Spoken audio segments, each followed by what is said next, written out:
Aujourd'hui, je vais m'adresser tout spécialement à l'entourage d'une personne en deuil. Merci de liker et pour ne rien louper, abonnez-vous.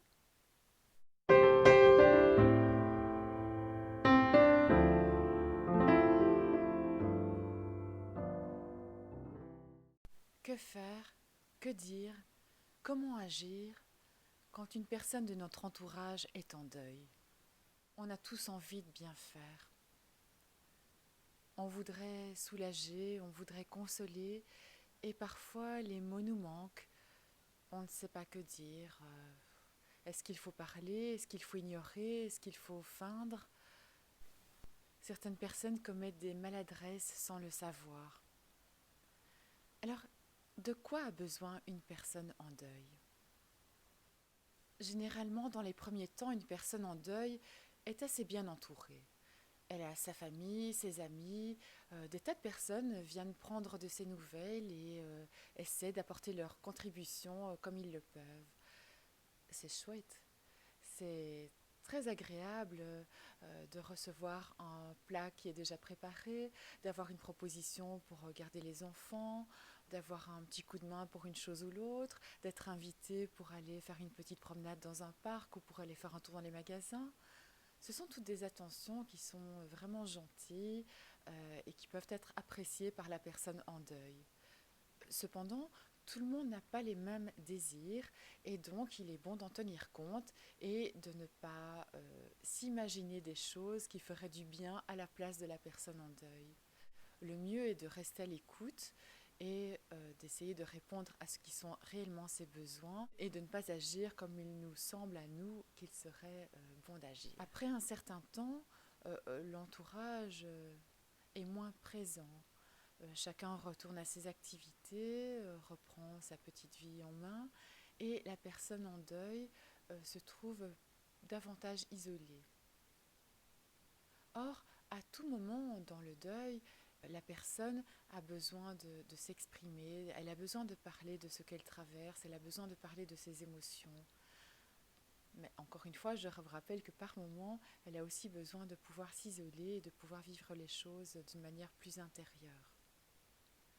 Quand ce sont les périodes où elle a besoin de s'exprimer, forcément, elle a besoin de quelqu'un pour l'écouter. Elle a besoin de savoir qu'elle peut compter sur vous.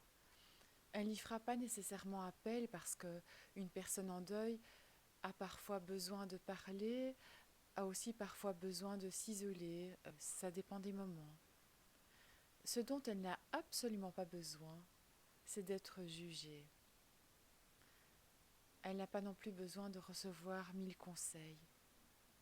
Savoir que vous êtes là, ça suffit. Elle a besoin de pouvoir parler de cet être cher qui n'est plus là. Et une belle manière de lui montrer que vous êtes là, que vous la soutenez, c'est surtout de ne pas éviter le sujet en question. Et au contraire, quand vous parlez de la personne qui n'est plus, ça lui fait plaisir de savoir que cette personne n'est pas oubliée, qu'elle a toujours sa place dans nos vies. Alors prononcez le prénom, ça fait un bien fou à la personne qui est en deuil. Osez prononcer le prénom de celui qui n'est plus là, c'est quelque chose de merveilleux en fait de pouvoir évoquer la personne. C'est quelque chose de vraiment appréciable de pouvoir entendre le nom de l'être cher qui n'est plus là. C'est un cadeau que vous lui faites de prononcer ce prénom qui lui est cher. Donc ne l'en privez pas. Évoquez des souvenirs, parler des choses qui ont marqué la vie, des événements heureux qui ont été traversés, regarder ensemble des photos, des vidéos, vraiment profiter de ces moments pour parler, pour évoquer de beaux souvenirs. La personne en deuil, elle a besoin de pouvoir se confier en toute sécurité. Elle a besoin de pouvoir parler sans être jugée, sans être conseillée à tout propos. Elle a juste besoin de pouvoir déposer. Et si vous êtes la personne qui peut recevoir, c'est merveilleux. Alors au bout d'un certain temps, il se peut que vous vous fatiguiez d'entendre toujours cette même histoire. N'hésitez pas dans ce cas à proposer une alternative, à proposer le nom d'un thérapeute éventuellement qui pourrait venir en aide à cette personne. Ce qui serait dommage, c'est que vous deveniez irrité, que votre amitié ne soit gâtée, parce que vous en avez assez de toujours entendre la même chose. Sachez qu'il y a des professionnels pour ça, c'est leur métier d'écouter. Et c'est au moment où vous pourriez sentir une certaine irritation que votre aide peut changer, et au lieu d'être la personne d'écoute, vous pourriez être la personne qui simplement communique le nom d'un thérapeute ou d'un guide quelconque pouvant accompagner cette personne. C'est aussi une manière d'aider, de transférer la demande vers quelqu'un d'autre.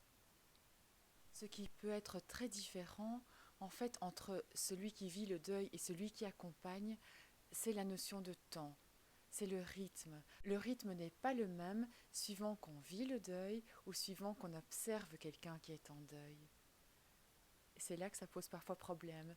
Certains ont besoin de temps et les autres voudraient aller plus vite.